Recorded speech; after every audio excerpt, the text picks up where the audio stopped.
नमस्कार दोस्तों। वेनेजुला के प्रेसिडेंट निकोलस मादुरो और उनकी वाइफ को यूएस ने कैप्चर कर लिया है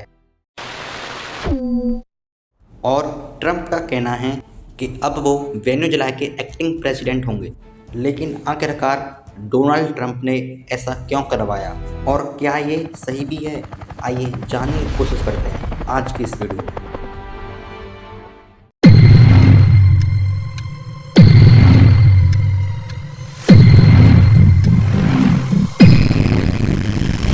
मादुरो को कैप्चर करने के लिए पूरा मिशन तैयार किया गया।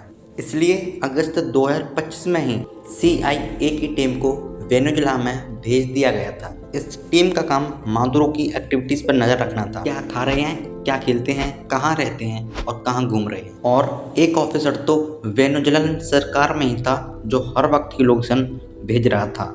और फिर नवंबर 2025 में ट्रंप मादुरो को कॉल करते हैं।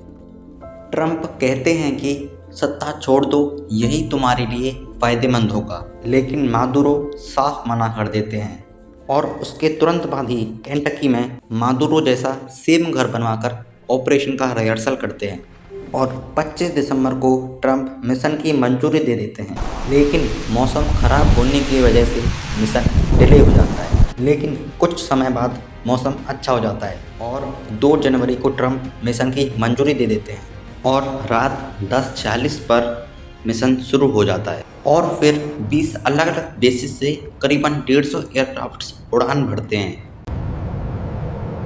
और फिर एक साइबर ऑपरेशन से काराकस शहर की बिजली काट दी जाती है और फिर एयर स्ट्राइकिंग शुरू होती है। रेडार और एयर डिफेंस सिस्टम को डिस्ट्रॉय कर दिया जाता है जिसमें 40 लोगों की जान जाती है। और जब हेलीकॉप्टर्स मादुरो के घर पहुंचते हैं तो फायरिंग स्टार्ट हो जाती है, लेकिन ज़्यादा फर्क नहीं पड़ता। और दूसरी तरफ से डेल्टा फोर्स के कमांडोज मादुरो के घर में घुस जाते हैं। लेकिन मादुरो को पता चल जाता है, इसलिए वो भाग खड़ा होता है, लेकिन ऑफिसर्स ने उसे आखिर में पकड़ लिया। और फिर हेलीकॉप्टर द्वारा उन्हें और उनकी पत्नी को USS आइवो जिमा पर ले जाया गया। वहाँ से उन्हें US के एक मिलिट्री बेस पर ले जाया गया और फिर न्यूयॉर्क के एयर नेशनल गार्ड बेस पर। लेकिन आखिरकार अमेरिका ने ऐसा करा क्यों? ट्रंप का कहना है कि ऐसा उसने ड्रग ट्रैफिकिंग को रोकने के लिए किया। लेकिन दोस्तों, इसकी असल वजह ऑयल है। वेनेजुला में सबसे ज़्यादा तेल पाया जाता है। ये देखिए, वेनेजुला में बाकी किसी और देश से कितना ज़्यादा ऑयल है। और ट्रंप से जब सवाल पूछा तो कुछ ये कहते हैं, The United States seized 1.9 billion barrels of oil on December 10th. We're keeping it. We're keeping it. Where's it? Are we going to sell it or put it in the strategic? Maybe we'll sell it. Maybe we'll keep it. Maybe we'll use it in the strategic reserves. We're keeping it. We're keeping the ships also. लेकिन Venezuela का oil बाकी oil से different भी है। ये बहुत ही heavy और dense होता है, यानी बहुत ही घना होता है और इससे असफल्ट और डीजल जैसे प्रोडक्ट्स बनाना काफ़ी इजी होता है। अब समय में थोड़ा पीछे जाते हैं, साल 1976, जब वेनेजुला ने अपने खुद के दम पर PDVSA नाम की खुद की कंपनी खोली। अब तक सब कुछ ठीक था, लेकिन 1999 में यूगो चावेज प्रेसिडेंट बनते हैं और सन 2000 में उन्होंने ऑयल कंपनी को नेशनलाइज कर दिया। और सन 2001 में वो हाइड्रोकार्बन लॉ लाते हैं जिसमें सारे oil resources and gas reserve पर स्टेट ओनरशिप डिक्लेयर कर दी गई और बिलियनर्स ने अमेरिका के प्रेसिडेंट पर प्रेशर डाला। फिर वेनेजुला में खूब दंगे करवाने की कोशिश की गई, सत्ता पलटने की कोशिश की गई, लेकिन ये फेल रहा।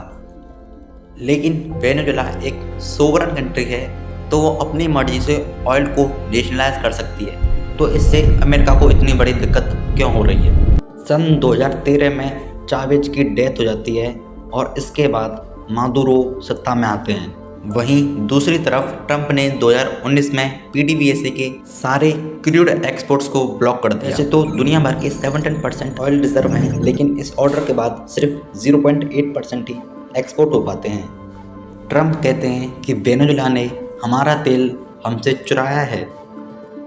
लेकिन अगर कोई देश अपने ऑयल को नेशनलाइज कर देता है तो इसमें चोरी कैसी? और अब ट्रंप ने कह दिया है कि वेनेजुला को अब वो ही चलाएंगे, एक्टिंग प्रेसिडेंट होंगे। So we are going to run the country.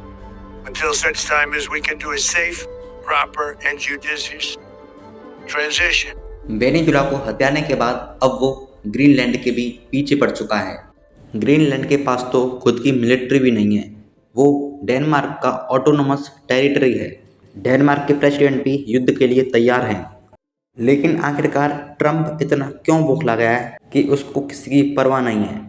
आपकी इसमें क्या राय है, ज़रूर से बताएं। वीडियो देखने के लिए बहुत बहुत धन्यवाद।